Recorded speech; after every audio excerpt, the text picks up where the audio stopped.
আগেরকার মুরব্বীদের মুখে শুনছিলাম যে দেশ স্বাধীন হওয়ার পরে তারা নাকি কচুর খাটার আইন দেখাইছিল বিনা লবণ দিয়া।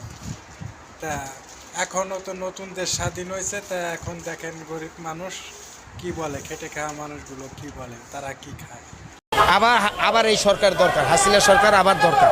হ্যাঁ, আবার আসুক, জনগণ আবার চায়। শুধু আমি না, সারা বাংলাদেশের লোক চায়। নিরসে রিস্কাওয়ালা, বেবিওয়ালা, সিএনজিওয়ালা, কোনো ড্রাইভার, কোনো জনগণ কইতে পারবো না যে ভালো শান্তিতে আছে। সরকারি কর্মচারীরা অশান্তিতে আছে, সরকারি কর্মচারী যারা। আর খালি পুলিশের দোষ, পুলিশ কি করছে? পুলিশের চেয়ে বেশিরভাগ তো ওই জনগণের উপরে অত্যাচার শুরু করছে। কিন্তু পুলিশের তো দোষ না, পুলিশের মাইরা ঝুলাই দিচ্ছে, এটার বিচার হয় না। আর ওই যে আবুল্লাহ বাবুল্লাহ মরছে, এটার বিচার চায়। আবুল্লাহ বাবুল্লাহ মরছে, ওই যে এমনি সিনা টান করে দিছে, হ্যাঁ গলি করছে না, ওই যে ছেলেটা মারা গেছে, আর উচিত ছিলছে একবার, দুইবার, তিনবার সিনা টান করে